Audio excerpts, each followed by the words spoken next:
अस्सलामुअलैकुम, मैं हूँ Rabia Anam. Welcome to report card. आज कराची में वजीर आला सिंध सईद मुराद अली शाह की सदारत में सूबाई अपेक्स कमेटी का इजलास हुआ, जिसमें सूबे की आला सियासी और अस्करी क़यादत ने शिरकत की। इस इजलास के दौरान कराची ऑपरेशन के अलावा सूबे भर में अमन अमान की मजमूई सूरत हाल का जायजा लिया गया।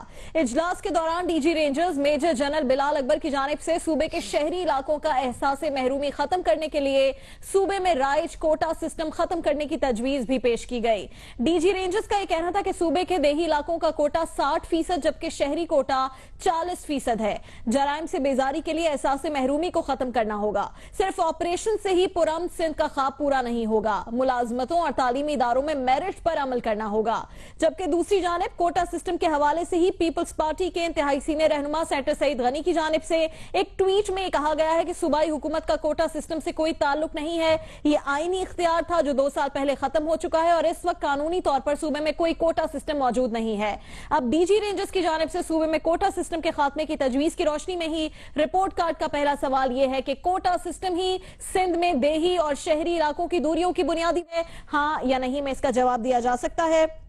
शो में हमारे साथ हैं बाबर सत्तार साहब, मजहर अब्बास साहब, सलीम साफी साहब, इम्तियाज आलम और हसन निसार साहब। सबसे पहले हम बाबर सत्तार साहब से बात करेंगे। बाबर साहब, सईद गनी का ट्वीट है, provincial government has nothing to do with the quota system, it's a constitutional provision and expired 2 years back.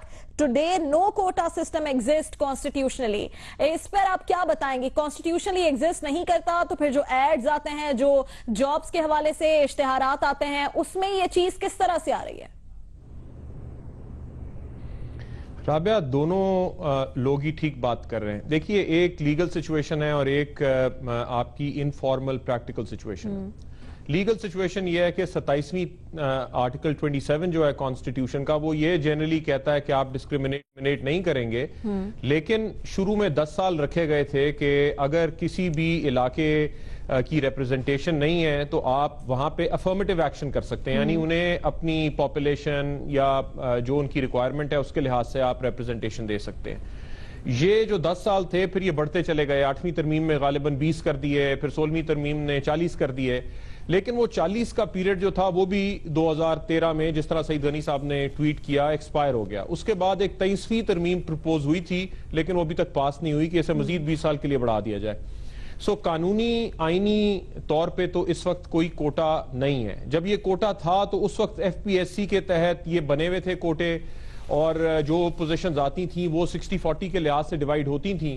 Urban Sindh की 40% थी, रूरल सिंध की 60% थी, और उसमें भी अर्बन में फिर हैदराबाद, कराची और सखर के दरमियान डिविजन्स थी। तो ये तो कॉन्स्टिट्यूशनल पोजीशन है। लेकिन देखिए, एक इनफॉर्मल पोजीशन भी है, और वो इनफॉर्मल पोजीशन ये है, और वो अक्रॉस पाकिस्तान है। वो ये है कि अगर मैं आज किसी जगह पे किसी ऑफिस में प्रोक्योरमेंट रन कर रहा हूं तो मैं अपने गांव के सारे लोगों को भर्ती कर लूंगा, क्योंकि हम मेरिट के ऊपर तो भर्तियां करते नहीं है। सो कराची में आपको बहुत सारे इदारों में उर्दू स्पीकिंग भी भर्ती मिलती है। जब MQM पावर में थी उन्होंने भी ये काम किया, लेकिन चूंकि प्रोविंशियल गवर्नमेंट जो है वो PPP की है तो वहां पे आपको अब बहुत सारे नए इदारे नजर आते हैं जो बने, और आप कराची में जाके जब लोगों से बात करते हैं तो वो ये कहते हैं कि आप इनमें जाके देखिए कौन लोग बैठे हुए हैं। वहां पे बहुत ज्यादा रिप्रेजेंटेशन सिंधी स्पीकिंग की है, वहां पे आपको उर्दू स्पीकिंग एक्सक्लूडेड नजर आता है। सो ये बात ठीक है, और ये चीज फिर आपको पंजाब में भी इसका एक डिफरेंट रंग नजर आता है। अब कोटा में तो नहीं लिखा हुआ कि तमाम कश्मीरियों को आप मिनिस्टर बनाएंगे या उन्हें ये पोजीशंस देंगे, लेकिन आप PMLN की गवर्नमेंट में देख लें, बहुत ज्यादा इंपॉर्टेंट पोजीशन कश्मीरी बरादरी को है। तो ये बरादरी सिस्टम, ये एथनिसिटी के बेस के ऊपर नौकरियां देना, ये एक इनफॉर्मल रियलिटी है। लेकिन कानूनी आईनी तौर पर ये नहीं है। आप हाँ का ऑप्शन ले रहे हैं बाबर साहब, लेकिन आपने बहुत इंपॉर्टेंट बात बताई है कि कानूनी और आईनी तौर पर ये एग्जिस्ट नहीं करता अब कोटा सिस्टम। जी बिल्कुल ठीक है। मजहर अब्बास साहब आपके पास आएंगे, उसके बाद साफी साहब से भी हमने बात करनी, वो टेलीफोन लाइन पर हमारे साथ मौजूद हैं। मजहर साहब, आपकी गुफ्तगू भी हुई है, आप अगर बताना चाहें, ये ट्वीट जो सामने आई है सईद गनी की वो एक तरफ है, लेकिन जो इश्तिहारात आ रहे हैं फिर ये गैर कानूनी गैर आईनी इकदाम कर रही है सिंध हुकूमत। जी राबिया, मेरी अभी सईद गनी से थोड़ी देर पहले बात हुई थी, और वो ये उनसे जब मैंने ये पूछा कि फिर सिंध हुकूमत के ये जो इश्तिहारात आ रहे हैं, तो वो उन्होंने कहा कि ये गैर आईनी है और ये नहीं होना चाहिए, ये ख़त्म होना चाहिए, इस तरह नहीं होना चाहिए। लेकिन जिस तरह बाबर सत्तार साहब कह रहे थे, देखिए जुल्फ़िकार अली भुट्टो बहुत ज़ीरक सियासतदान थे, उन्होंने जब ये 60-40 फॉर्मूला एवॉल्व किया, जो उर्दू स्पीकिंग दानिश्वर थे उनसे बैठ के, तो बेसिकली कोटा सिस्टम का उनका जो आइडिया ये था कि वो जो सिंधी रूरल एरियाज में जहां डेवलपमेंट्स नहीं है, एजुकेशनल इंस्टीट्यूशन ऐसे नहीं है, तो उनको अपलिफ्ट किया जाए और उसकी वजह से वहां इंतहा पसंदाना सियासत का खात्मा हुआ और उसके बाद जो सेपरेटिस्ट मूवमेंट थी उसको काफी डैमेज हुआ, क्योंकि लोग मेन स्ट्रीम पॉलिटिक्स में भी आ गए, उनको नौकरियां भी मिली। इसीलिए भुट्टो साहब का कॉन्सेप्ट ये था कि 10 साल से ज्यादा नहीं होना चाहिए, लेकिन फिर ज़ियाउल हक ने उसको पॉलिटिकली यूज किया और फिर 2013 तक, जिस तरह अभी बाबर सत्तार साहब भी कह रहे थे, पहले 20 साल फिर 40 साल तक के लिए बढ़ा, जो 2013 में खत्म हो गया।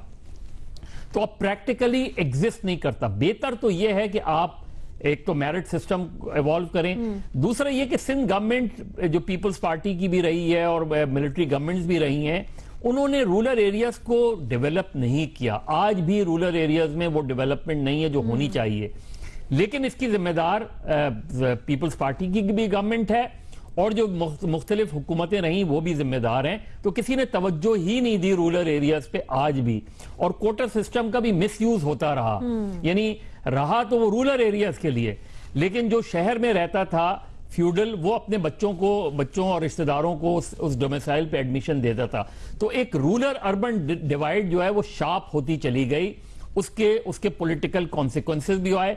जो डीजी रेंजर्स की तजवीज उन्होंने जो है वो बुनियादी तौर पे ये खबर जिस तरह लीक हुई है, ये इस तरह होनी नहीं थी, ये आनी थी सिंध गवर्नमेंट की तरफ से बेसिकली, लेकिन ये 12 ये चीज लीक हो गई। और उनका जो आइडिया था वो यही था कि सिर्फ ऑपरेशन मसले का हल नहीं है, सिर्फ ऑपरेशन के बजाय जो सियासी इश्यूज हैं और जिस तरह जो एमक्यूएम, जिसकी बुनियाद पे एमक्यूएम जैसी जमातें जो हैं इतनी मजबूत हुई हैं, उन इश्यूज को एड्रेस करने की जरूरत है ताकि रूरल अर्बन डिवाइड जो है वो जितनी कम हो सके वो बेहतर है। और ओवरऑल जो मेरिट का कत्ल हुआ है उसको दोबारा राइज किया जाए, मेरिट सिस्टम को दोबारा लाया जाए और जहां डेवलपमेंट होनी है वहां डेवलप की जाए।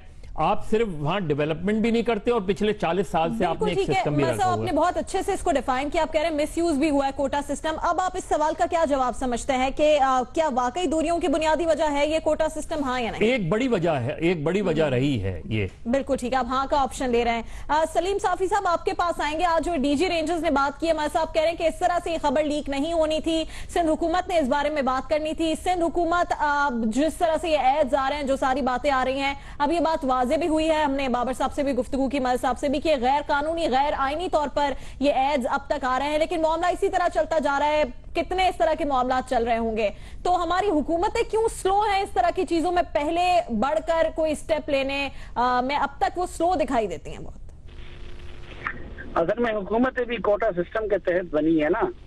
वो मुस्लिम लीग में कोटा अलॉट हुआ है, शरीफ फैमिली को पीपल्स पार्टी में अलॉट हुआ है, जरदारी फैमिली को और किसी और जगह दूसरी फैमिली को हुआ है। अगर पार्टियों के लीडर मेरिट पे बनते और वजीर आजम और वजीर आला मेरिट पे बनते तो फिर शायद ये सूरत हाल ना होती। जहाँ तक मेरी तालिब इल्माना राय है, मैं तो समझता हूँ कि कोटा सिस्टम गैर अखलाकी भी है, गैर कानूनी भी है और गैर इस्लामी भी है, क्योंकि ये सब हमें मेरिट का दर्स देता है। जो जिस काम का अहल है वो कर लिया जाए। जहाँ तक सिंध का ताल्लुक है तो यकीनन अगर कोटा सिस्टम ने कोई मसला तो हल नहीं किया है, क्योंकि अंदरूनी सिंध आज भी उसी तरह उजड़ा हुआ है जिस तरह के पहले था, लेकिन इसने बहुत सारे मसाइल को जरूर जन्म दिया है। और कराची में और यहाँ पे जिस तरह इनकेम जैसी कुव्वतें सामने आई तो उसकी एक वजह ये कोटा सिस्टम और उसके तहत होने वाली ज्यादती भी थी। दूसरा, अगर कोटा सिस्टम कभी करना भी है तो वो तो पीछे रह जाने वाले और महरूम रह जाने वाले की महरूमी को खत्म करने के लिए होना चाहिए। मसलन अभी हमने देखा कि चीन में उन्होंने, अगर वेस्टर्न चाइना पीछे रह गया था तो उन्होंने ईस्टर्न चाइना से तो वसाइल उठा के और इख्तियारात उठा के उसको उसके बराबर लाने के लिए कर दिया। यहाँ पे अगर कोटा सिस्टम देना भी है तो होना ये चाहिए कि जो पसमानदा इलाके हैं उनको दे दें कोटा, और ताकि वो दूसरों से अब के बराबर आ सके। यहाँ पे तो कोटा सिस्टम हमेशा ताकतवर ने अपने लिए तो इस्तेमाल किया है, लेकिन कभी किसी कमजोर को उसका हक दिलवाने के लिए इस्तेमाल नहीं हुआ है। मसलन आज मैं गिलगित बल्तिस्तान में हूँ, यहाँ पे आप देख लें पढ़े लिखे लोग यहाँ पे सबसे ज्यादा हैं, मकामी मसाइल को मकामी अफसर ज्यादा समझता होगा, लेकिन यहाँ पे अफसर भेजे जाते हैं वहां से। आखिर क्यों आप इन लोगों की तवहीन कर रहे हैं इस तरीके से कि आप चीफ सेक्रेटरी भी वहां से भेजे, आप आईजी भी वहां से भेजे, जो डीसी और वगैरह है उसमें आपने मरकज के लिए तो कोटा रखा है, लेकिन इन लोगों के लिए मरकज में और पंजाब में और सिंध में और पख्तूनख्वा में जो कोटा होना चाहिए था, यहाँ से किसी अफसर को आप उधर नहीं ले जा रहे।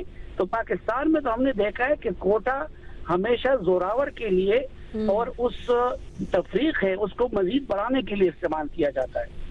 ठीक है, तो आप भी हाँ का ऑप्शन ले रहे हैं और आपने बहुत सारे मसाइल गिनवाए जो कोटा सिस्टम से हल नहीं हुए बल्कि पैदा हुए हैं। जी, मैं हाँ का भी ऑप्शन दे रहा हूँ और मैं ये कह रहा हूँ कि अगर कोटा सिस्टम किसी जगह करना है तो पसमानदा रहने वाले इलाकों का और महरूम इलाकों के लोगों को आप दे दे डेवलप्ड एरियाज में। बिल्कुल ठीक है साफी साहब, बहुत इंपॉर्टेंट पॉइंट आपका सामने आ गया और साथ में उन्होंने कहा कि सिर्फ गैर कानूनी गैर अखलाकी नहीं है बल्कि गैर इस्लामी भी है और कोटा सिस्टम ने मसाइल हल तो नहीं किए लेकिन बहुत सारे मसाइल पैदा जरूर किए हैं। कौन है जिम्मेदार मसाइल पैदा हुए कोटा सिस्टम से, इसका जिम्मेदार कौन है, इस पर बात करेंगे हम इम्तियाज आलम साहब से भी, हसन निसार साहब से भी। छोटे से ब्रेक के बाद हमारे साथ रहिए।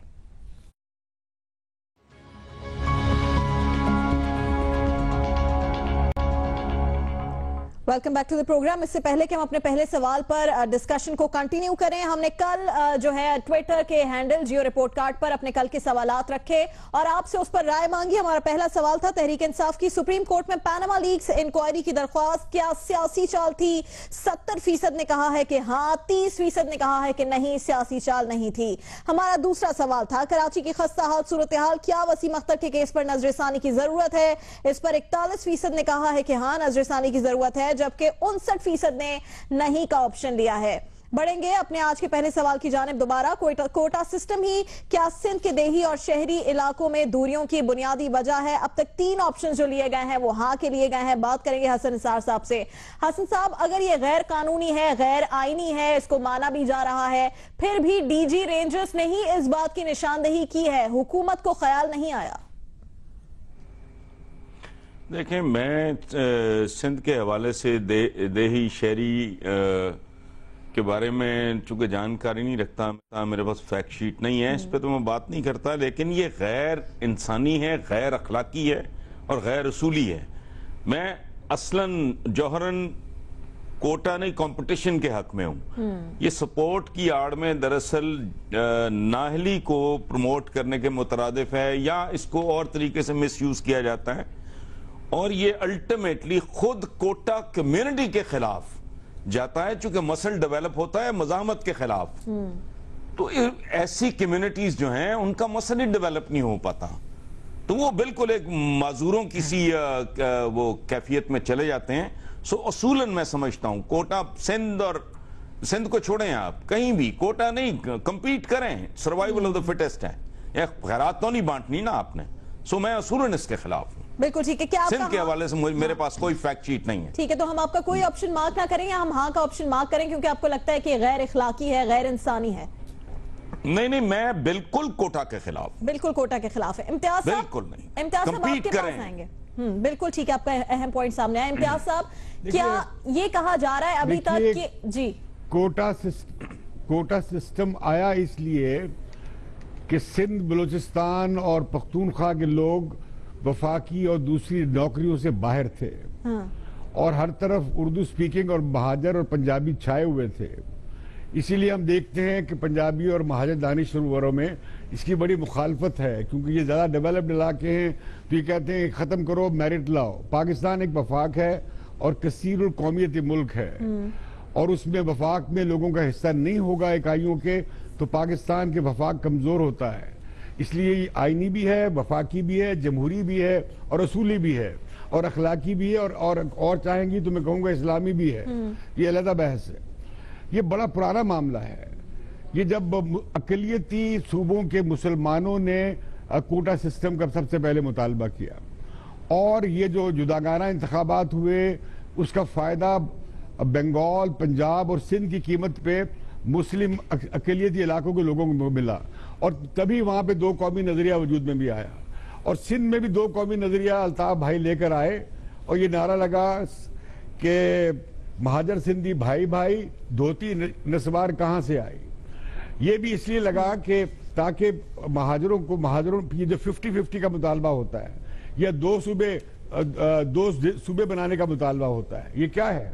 اصل میں اردو بولنے والے یا ایم کیو ایم جو ہے خاص طور پہ وہ چاہتے ہیں کہ ان کا آبادی میں پرپورشن سے حصہ کئی گنا زیادہ ہو، اور ایسا اب تک ہے، رہا ہے. میرے پاس پورے شماریات ہیں. پہلی 3-4 دہائیوں میں صرف اردو سپیکنگ ڈومیننٹ تھے اور ان کے ساتھ کچھ پنجابی تھے. ایک بنگالی جوائنٹ سیکرٹری ہوتا تھا. اس وقت آپ دیکھ لیں کوئی بلوچ فیڈرل سیکرٹری نہیں ہے. اس وقت مجھے بتا دیں کتنے سندھی فیڈرل سیکرٹری ہیں. اسی طریقے سے مثال دے سکتا ہوں اور علاقوں کی بھی. تو یہ جو معاملہ ہے، یہ جو ناانصافی ہے، اسے میرٹ کے نام پہ قائم رکھا جاتا ہے. اور جب تک ہم موقع فراہم نہیں کریں گے، افرمیٹو ایکشن نہیں کریں گے پسماندہ علاقوں کے یا محروم علاقوں کے یا پاکستان کے وفاقی یونٹوں کے، تو پاکستان کا وفاق مضبوط نہیں ہوگا. اب دیکھیے فوج میں بلوچ تھے نہیں، اور یہ جنرل کیانی کے زمانے میں یہ شروع ہوا. اب کچھ ہیں، اگر بہت زیادہ ہوتے تو کافی بڑی مڈل کلاس کھپ چکی ہوتی. سول سروس میں بلوچ کتنے ہیں، سندھی کتنے ہیں ابھی تک، اس کے باوجود کہ کوٹا سسٹم آیا. بالکل صحیح. تو میں سمجھتا ہوں کہ یہ جو پاکستان میں کوٹا سسٹم کی یہ تاریخ بڑی پرانی ہے. یہ بر صغیر کی پارٹیشن سے پہلے چلی آتی ہے. اور اصل میں کوٹا سسٹم کی مخالفت کر کے کچھ لوگ یعنی پنجابی اور مہاجر وہ ایک پریویلیج پوزیشن بنانا چاہتے ہیں، قائم رکھنا چاہتے ہیں، کیونکہ سارے تعلیمی ادارے یہاں پہ ہیں، زیادہ تر ڈیولپمنٹ یہاں پہ ہے، ایجوکیشن کی پرسنٹیج یہاں پہ کی گئی، کیونکہ علاقائی عدم ناہمواری کو قائم رکھا گیا ان علاقوں کو ڈیولپ کر کے پسماندہ علاقوں کی قیمت پر. بالکل، آپ نے سب سے مختلف رائے اور بہت مختلف پوائنٹس اٹھائے ہیں. امتیاز صاحب، آپ نہیں کا آپشن لے رہے ہیں اس معاملے پر؟ میں سمجھتا ہوں کہ کوٹا سسٹم وجہ نہیں ہے، مسئلہ ہے اصل وجہ یہ ہے کہ مہاجر اور اردو بولنے والے اور ایم کیو ایم والے زیادہ بڑا حصہ چاہتے ہیں اور پنجابی مونوپلائز کرنا چاہتے ہیں. بالکل ٹھیک ہے، آپ کا آپشن سامنے آ گیا. اور اس طرح ہمارا سوال کوٹا سسٹم ہی سندھ کے دیہی اور شہری علاقوں میں دوریوں کی بنیادی وجہ ہے، اس پر 4 ہاں کے اور 1 نہیں کا آپشن سامنے آیا ہے. حسن نثار صاحب، کیا آپ اس پر کچھ کہنا چاہتے ہیں؟ میں یہ صرف کہنا چاہ رہا ہوں کہ دیکھیں پرائیویٹ اداروں میں آپ کوٹا لاگو کر سکتے ہیں. If I am running a mill or a factory or anything, میں انٹرپرینور ہوں، میں ریم کی بنیاد پہ بندے بھرتی کروں گا. کمپیٹ کریں، 2, 4, 5, 7 سال سفر کرنا پڑے گا. اس کے بعد they'll have to pull up their socks and they'll be able to compete. آپ کہہ رہے ہیں کمپٹیشن اگر آپ کو ان کو انوائرمنٹ اس طرح کا نہیں دیں گے، نہ بالکل کوئی کوٹا چھوٹا نہیں. میں صاحب آپ کچھ ایڈ کرنا چاہتے ہیں؟ دیکھیے، جو امتیاز آپ بات کر رہے ہیں وہ فیڈرل سروسز کی بات کر رہے ہیں، اور یہ 1949 سے آنورڈز، بلکہ لیاقت علی خان کے زمانے سے یہ رہا ہے اس میں، اور بنگال اور پنجاب کے درمیان یہ ٹینشن بھی رہی ہے سالہ سال.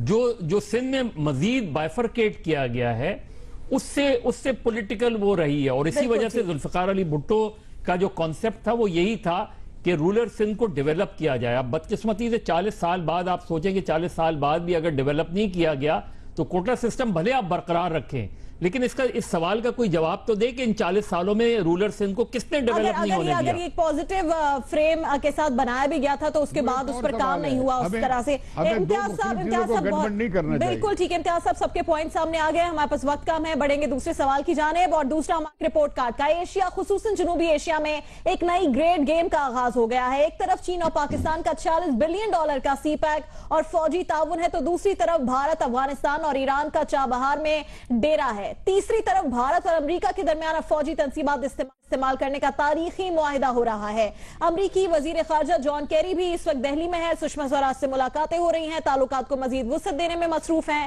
جبکہ افغان آرمی چیف جنرل قدم شاہ بھی جلد طالبان کی سرکوبی میں مدد مانگنے مزید ہیلی کاپٹرز کے حصول کے لیے دہلی پہنچنے والے ہیں. اور یہ سب کچھ ایسے وقت میں ہو رہا ہے جب پاکستان کے ماں سوائے چین کے تمام پڑوسی ممالک سے تعلقات بہت کشیدہ نہ صحیح تو مثالی بھی اس وقت ہرگز نہیں ہے.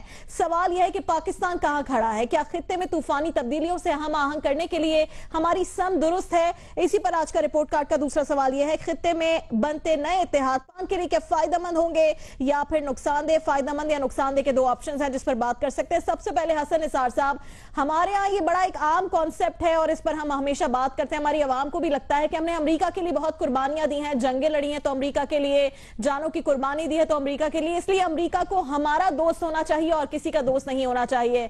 दूसरी तरफ हम झंडे भी जलाते हैं और उनके खिलाफ एहतजाज भी करते हैं। ये जो नए इत्तेहाद बन रहे हैं पाकिस्तान के लिए फायदेमंद होंगे या नुकसानदेह? लेकिन पहली बात तो ये है कि ये कोई रोमांस तो नहीं है, कोई टीनेजर्स का।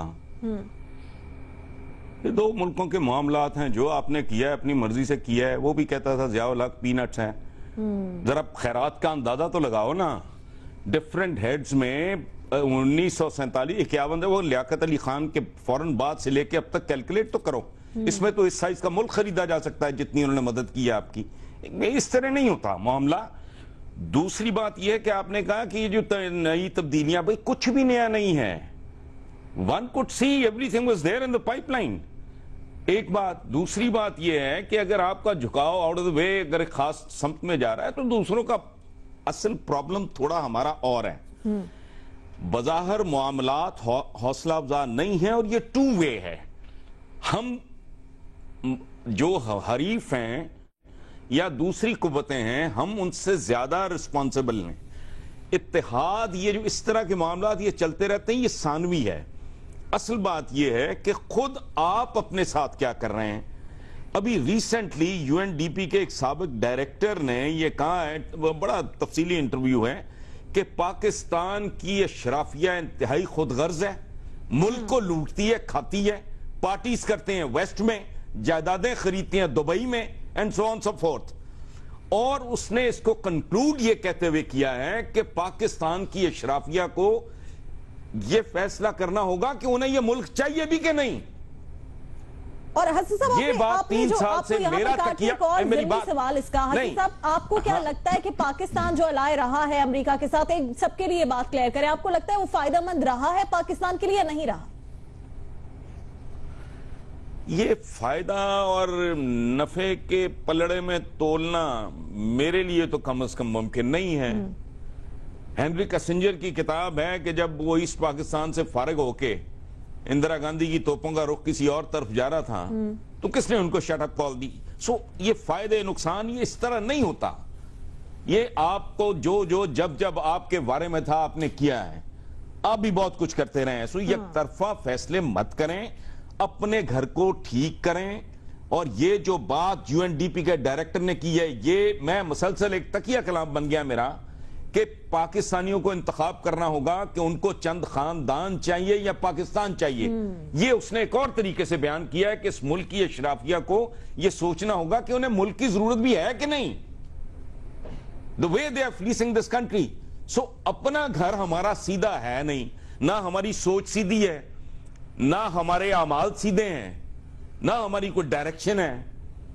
एक जैसे डंग टपाऊ नहीं होता, ग्रास हॉपर की तरह you're hopping from one situation to another. तो पहले अपना आप सीधा कर लें, इत्तेहादों के बारे में बाद में सोचते रहे। बिल्कुल ठीक है, आप कोई ऑप्शन नहीं ले रहे, और उसका मेरिट डीमेरिट बिल्कुल डिफरेंट होता है। हाँ, बिल्कुल ठीक है। आप कह रहे हैं कि पहले अपनी सोच, अमाल, डायरेक्शंस को दुरुस्त करें, उसके बाद किसी के इत्तेहाद से हमें फायदा होता है। अपने रवैये दुरुस्त करें, अपनी सोच दुरुस्त करें, अपनी प्रायोरिटीज दुरुस्त करें। आपको अपना बहुत कुछ दुरुस्त करने की जरूरत है, उसके बाद आए इधर। जिन पे आपका बस है, जिन अवामिल पे, उस पे तो आप करते कुछ नहीं। पहुंच गए आप अमेरिका और उनके इत्तेहाद में। ये तो कोई मतलब नाइंसाफी वाली बात है। अपना गिरेबान नहीं देखना, पूरा जहान फरोलने चले हुए हैं आप। बिल्कुल ठीक है। मैं साहब आपके पास आएंगे, आपको क्या लगता है सिफारती तौर पर क्या पाकिस्तान से कुछ गलतियां हुई हैं, कोताहियां हुई हैं, या पाकिस्तान की कोई कमजोरी है जिसकी वजह से ये इत्तेहाद बनने जा रहा है और पाकिस्तान इस सबसे दूर है? मुझे सिर्फ एतराज कुछ गलतियों पर है। गलतियों पे गलतियां हुई हैं। और अब तो जिस तरह आज हसन साहब ने कॉलम भी लिखा है कि हमने तो अपनी शनाख्त भी चीन के हवाले कर दी, हम उनकी नजर से अब देखेंगे अपनी शनाख्त को। बुनियादी तौर पे देखिए, हिलरी क्लिंटन ने कुछ सालों पहले जब ये पाकिस्तान आई थी तो उनसे किसी ने ये सवाल किया था कि जी आप, अमेरिका ने हमारा साथ नहीं दिया और जो है हमें उतने पैसे नहीं दिए। تو उसने जवाब में ये कहा कि जितने पैसे दिए वो आपने कहां खर्च किए, और ये तो बताएं। और दूसरी बात ये कि अगर आपको इतराज है, नाराजगी है, तो पैसे ना लें, ये तो आपके ऊपर डिपेंड करता है। तो हमने तो जब से पीस, आर्म्स फॉर पीस का मुआहिदा किया 50s में, उसके बाद से हम अमेरिकन अलाई रहे। उस वक्त मशवरा भी दिया गया था कि आप सोवियत यूनियन आपसे ज्यादा करीब है, उसके अलाई बने, लेकिन उस वक्त क्योंकि एंटी कम्युनिस्ट मूवमेंट्स दुनिया में चल रही थी और अमेरिका जो है हर उस मूवमेंट को अपोज करता था जो प्रो कम्युनिस्ट होती थी, उस कंट्री को अपोज करता था, तो हम अमेरिकन अलाई बन गए। और उसके बाद हमने रूस के खिलाफ भी जंग अमेरिका के कहने पे लड़ी, और आज जब 9/11 के बाद अमेरिका के इत्तेहादियों ने अफगानिस्तान में हमला किया तो वो सारे जिहादी जो है वो बिल्कुल दूसरे हो गए। तो हम हमेशा से अमेरिकन अलाई रहे हैं, हम अमेरिका से नाराज भी रहे, लेकिन हमने कभी भी उनसे अपना इत्तेहाद नहीं तोड़ा। पहली मर्तबा चाइना के साथ जिस तरह के हमारे ताल्लुकात बन रहे हैं और हमारे यहाँ जो करप्शन की सूरत हाल है, तो मुझे तो खौफ आता है कि सीपैक वाले मसले पर भी कहीं इस तरह के सवालात ना उठ जाएं इससे। तो ये जो इत्तेहाद हुआ है ये हमारी गलतियों की वजह से, और आपको लगता है नुकसानदेह है? बिल्कुल नुकसानदेह है, और आपकी गलतियों की वजह से ये चीजें हो रही हैं और हम इस चीज को आज भी रियलाइज नहीं कर रहे। देखिए, जब तक आप खुद अपने पैरों पे नहीं खड़े होंगे, जब तक खुद हम अपने आप को बेहतर नहीं करेंगे, दुनिया आपको आपने भी हासिल साहब वाली बात की है कि हमें अपनी गलतियां दुरुस्त करनी पड़ेंगी, सही सिमत पर जाना पड़ेगा। इम्तियाज साहब, आपकी क्या राय है इस मामले पर? देखिए, बड़ी डेवलपमेंट ये हुई है कि दिल्ली में जॉन कैरी के दौरे के दौरान एक सह तरफा इत्तेहाद वजूद में आया है जिसमें भारत, अमेरिका और अफगानिस्तान हैं। ये एक बहुत बड़ी डेवलपमेंट है जिसका इस्लामाबाद और रावलपिंडी को नोटिस सख्ती से लेना चाहिए, संजीदगी से लेना चाहिए। दूसरी बात, वो जो मुल्की इत्तेहाद था अफगानिस्तान के हवाले से, अमेरिका, चीन, पाकिस्तान, अफगानिस्तान का, वो खत्म हो गया क्योंकि हम वो इत्तेहाद जो है तालिबान को मुज़ाकरात की मेज पे न ला सका। अब ये करीब ज्यादा हो गए हैं 3 मुल्क, और पाकिस्तान जो कि बड़ा एक अहम किरदार अदा कर रहा था वो इसमें बाहर होता नजर आ रहा है। दूसरी बात आई है वाशिंगटन से, जहां भारत के वजीर दिफा ने और अमेरिका के वजीर दिफा ने माहिदा किया है कि दोनों की फौजी मवासलात वो इस्तेमाल कर सकेंगे। वो चीन के खिलाफ है, जनूबी चाइना के जो सी है समुंदर, उसके मामले पे। इस पर चीन के एक थिंक टैंक ने बड़ा सख्त रद्द-ए-अमल का इज़हार किया है। पाकिस्तान ने जो हिकमत अमली आज तक इख्तियार की थी कि चीन से ताल्लुक भी रखो और अमेरिका के साथ ताल्लुक बनाओ ताकि भारत के साथ जो चपकलिश है उसका कुछ तोड़ किया जा सके। अब लगता ही है कि हम बिल्कुल आइसोलेट हो गए हैं। हमारी खारजा पॉलिसी और सिक्योरिटी की पॉलिसीज को अब बदलने का वक्त आ गया है, और उसका वो हो सकता है कि जो हम ऐलान करते हैं अगर हम उस पर अमल करें। हम ऐलान करते हैं, आर्मी चीफ कहते हैं कि किसी एक दहशतगर्द को नहीं छोड़ा जाएगा, तमीज नहीं करेंगे अच्छे बुरे की। हम कहते हैं कि अपनी धरती को किसी दूसरे मुल्क के खिलाफ इस्तेमाल नहीं होने देंगे दहशतगर्दी के लिए। अगर हम उस पर मुकम्मल अमल दरामद करें तो ये हमारे खिलाफ अलायंस नहीं बन सकेगा, इसे हम नाकाम कर सकते हैं। हमारे अफगानिस्तान से ताल्लुकात ठीक हो सकते हैं। प्रॉक्सी वॉर तीनों मुल्क कर रहे हैं, इन्हें खत्म करना होगा। अब ये अलायंस बन गया है। आखिरी बात ये कि अमेरिका ने अब अपना जोर और वजन भारत के पलड़े में जनूबी एशिया में डाल दिया है। अच्छा, इसका हमें नोटिस लेना चाहिए, ना कि ये कि हम कल से अमेरिका के खिलाफ जुलूस निकालना शुरू कर दें, बल्कि ये कि हमें जो अपनी पॉलिसी में है तब्दीली लानी चाहिए ताकि हमारी इलाकाई और बिल्कुल ठीक है। आप भी कह रहे हैं नुकसानदेह होगा, हम आइसोलेट हो गए। सलीम साफी साहब, बिल्कुल ठीक है। सलीम साफी साहब, तन्हाई बढ़ गई, इम्तियाज आलम साहब कह रहे हैं, और अमेरिका ने अपना जोर भारत के पलड़े में डाल दिया। अब हमें जुलूस निकालने से बेहतर है हम अपनी सिम दुरुस्त करें, अपने ताल्लुकात बेहतर करने की कोशिश करें। आपको क्या लगता है, ये जो जलसे जुलूस भी निकाले जा रहे हैं, फिर अगर अमेरिका हमारे पड़ोसियों के साथ अच्छे ताल्लुकात रखता है, हमारे बुरे ताल्लुकात होते हैं तो हमें उसकी तकलीफ भी होती है, सिफारती तौर पर पाकिस्तान गलतियां कर रहा है? नहीं, देखिए, हमारी गलतियां तो हैं अपनी जगह पे, और इस पे भी कोई शक नहीं है कि कुछ फ्रंट्स पे और खुसूसन अफगानिस्तान के फ्रंट्स पे हम इस वक्त एक बड़ी एम्बेरसिंग सिचुएशन से दो चार भी हो गए हैं। लेकिन अगर तो अमेरिका की कुर्बत से हम महरूम हो रहे हैं تو اس حساب سے آج سے کچھ عرصہ پہلے رشیا اور ان جیسے ممالک کے ساتھ ہماری کوئی قربت نہیں تھی اور اس کی ساری قربت انڈیا کے ساتھ تھی. ہم اس طرف جا رہے ہیں، وہ ہمارے قریب آ رہے ہیں، یا پھر اس وقت چین جس تیز رفتاری کے ساتھ ہماری طرف آ رہا ہے اور ہمارا جتنا انحصار چین پہ بڑھ رہا ہے، تو وہ نئے بلاکس بن رہے ہیں ریجن کی سطح پہ بھی اور عالمی سطح پہ بھی. اس نے یقیناً کہ بہت بڑے چیلنجز بھی ہماری خارجہ پالیسی کے لیے کھڑے کر دیے ہیں، لیکن اس کے ساتھ ساتھ کچھ اپرچونٹیز بھی ہیں. تو اگر تو ہم عقل سے کام لیں، ہم اپنے گھر کو ٹھیک کر لیں، یہ گھر کے اندر جو مختلف ہم نے اس پاکستان کو خانوں میں بانٹ دیا ہے، پہلے طبقات کے لحاظ سے پھر ریجن کے حساب سے، اگر ہم اس گھر کو اور اس ہر گھر کے ہر مکین کو ایک جیسا ڈیل کرے اور ہر علاقے کو ایک جیسا ڈیل کرے، تو باہر کے جو بلاکس بن رہے ہیں یا جو سازشیں ہو رہی ہیں وہ کامیاب انشاءاللہ نہیں ہوں گی. اس سے پہلے آپ نے دیکھا ہوگا کہ ایک زمانے میں ایران، اس کے ایک طرف بھی امریکہ افغانستان میں آ کے بیٹھ گیا تھا، دوسری طرف بھی وہ آ کے بیٹھ گیا تھا. اس سے پہلے صدام حسین کے ساتھ ان کی تھی، وہاں پہ عرب دنیا کے ساتھ ایران سروائیو کر گیا، اور اب دیکھیے اس نے بڑی حد تک اپنے آپ کو مغرب کا ضرورت بنا دیا. تو پاکستان بھی کوئی اتنا گیا گزرا ملک خدا نخواستہ نہیں ہے، ایک ایٹمی قوت ہے، کروڑوں کی آبادی ہے، بڑے جو ہے ریزیلینس والی قوم ہے. لیکن اگر ہم نے یہ ہر معاملے میں دوسروں کی طرف دیکھنے اور بیرونی بلاکوں کا ذکر کرنے اور باہر کے خطروں کا اور گھر کی طرف دھیان نہ دینے کا یہ سلسلہ اگر ہم نے بند کر دیا اور اپنے گھر کو ٹھیک کر دیا، تو میں سمجھتا ہوں کہ ان چیلنجز میں کے ساتھ ساتھ ہمارے پاس اپرچونٹیز بھی ہیں. صافی صاحب، آپ کیا آپشن لے رہے ہیں؟ جو نئے اتحاد بن رہے ہیں پاکستان کے لیے فائدہ مند ہوں گے یا پھر نقصان دہ؟ نہیں، ظاہری بات ہے کہ پاکستان کے لیے تو وہی اتحاد فائدہ مند ہوگا جو پاکستان کی ضروریات اور ترجیحات کے مطابق کوئی بنے گا. یہ تو انڈیا اور امریکہ جو اتحاد بنا رہے ہیں تو وہ تو ظاہری بات ہے کہ اس میں پاکستان کے لیے فائدے کی کوئی بات ہی نہیں ہو سکتی.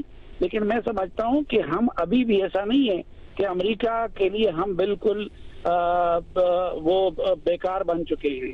نہ یہ ہے کہ انڈیا کل آ کے ہمیں وہ ہڑپ کر سکتے، ہمارے بھی نئے اتحاد بن رہے ہیں. لیکن میں پھر یہ کہوں گا کہ اگر ہم نے اپنے آپ کو سدھار لیا تو ہزار اتحاد بن جائیں کچھ بھی نہیں ہو سکتا. لیکن اگر آپ کہہ رہے ہیں کہ ان سے ہمیں کوئی فائدہ نہیں ہوگا یا آپ کہہ رہے ہیں کہ نقصان دہ ہوں گے؟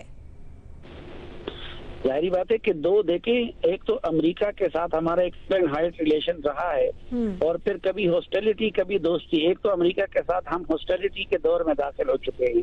افغانستان اور طالبان کے کنٹیکسٹ میں امریکہ ہم پہ غصہ بھی ہے اور امریکہ نے یہ نیریٹو سیل کر دیے دنیا کو اور اپنے لوگوں کی کہ اگر اس کو کامیابی نہیں ہوئی تو پاکستان کی وجہ سے ہوئی. ہندوستان بالکل ٹھیک ہے. صافی صاحب ہمارے ساتھ ہیں. بابر ستار صاحب آپ کے پاس آئیں گے.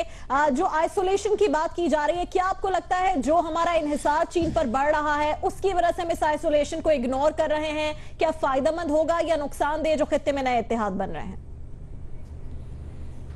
بہت نقصان دہ ہوگا. رابعہ دیکھیے، پہلی بات تو یہ کہ ابھی دنیا بائی پولر نہیں ہے، یہ ابھی بھی تقریباً یونی پولر ہے اور ملٹی پولر کی طرف جا رہی ہے، اور اس میں بھی یورپ کمزور ہو گیا. سو ایک جو سب سے پاورفل دنیا کا ملک ہے وہ امریکہ ہے. اس میں آپ ایسے ملکوں کے ساتھ اپنے اتحاد بنائیں جو خود کسی طرح سے آئسولیٹڈ ہیں. چائنا اس طرح کا ریلیشن شپس نہیں ہے باقی ملکوں کے ساتھ جس طرح کے امریکہ کے ہیں.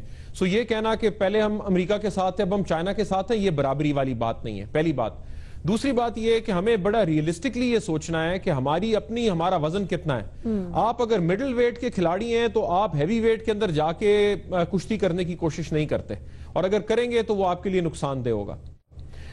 تیسری بات یہ کہ ہمیں کسی حد تک اپنی ہپوکریسی ختم کرنی ہوگی. یہ کیا وجہ ہے کہ ہماری پولیٹیکل ایلیٹ، ہماری ملٹری ایلیٹ، ہماری تمام ایلیٹ کے بچے بھی امریکہ میں جا کے پڑھتے ہیں، ان کی پراپرٹیز بھی، ہماری پراپرٹیز بھی وہاں پہ ہیں، ہمارا طرز زندگی بھی ہم اس طرح کا بنانا چاہتے ہیں. چائنا میں کتنے لوگ اپنے بچوں کو پڑھا رہے ہیں، وہاں کتنے لوگ پراپرٹیز خرید رہے ہیں، اور پھر ہم عوام کو یہ بات کہتے ہیں کہ امریکہ کو گالیاں نکالو اور ان کی ایفیجیز جلاؤ اور یہ کرو وہ کرو. اپنے لیے آپ ایک بات پسند کر رہے ہیں، عوام کے لیے آپ ایک اور بات پسند کر رہے ہیں. تو جو بات آپ کے لیے ٹھیک ہے وہی عوام کے لیے بھی ٹھیک ہے. اور اگر یہ جو انٹر اسٹیٹ ریلیشن شپ ہے یہ پھر انٹرسٹ کے اوپر بیسڈ ہوتا ہے. ہمیں دیکھنا ہے کہ ہم نے اپنا انٹرسٹ کیسے ڈیفینڈ کرنا ہے، اور امریکہ کے خلاف کھڑے ہو کہ ہم اپنا انٹرسٹ ڈیفینڈ مجھے نہیں لگتا کہ کر سکتے ہیں. ہمیں بالکل اس طرف آگے نہیں جانا چاہیے. खित्ते में बनते नए इत्तेहाद नुकसानदेह साबित होंगे, यही ऑप्शन सामने आया है। लेकिन अमेरिका के मामले में हमें हिपोक्रेसी भी खत्म करनी पड़ेगी। दूसरी जानिब हमें अपनी सोच, अमाल और सिमत को भी दुरुस्त करना पड़ेगा। उसके बाद ही हम दूसरे मुल्कों के क्या इत्तेहाद बन रहे हैं, उससे नुकसान होगा या फायदा, इस पर बात कर सकते हैं। नुकसानदेह के सारे ऑप्शन सामने आए, इस पर आप भी अपनी राय दे सकते हैं हमारे ट्विटर के हैंडल जियो रिपोर्ट कार्ड पर। रिपोर्ट कार्ड देखने का बहुत शुक्रिया। अल्लाह हाफिज।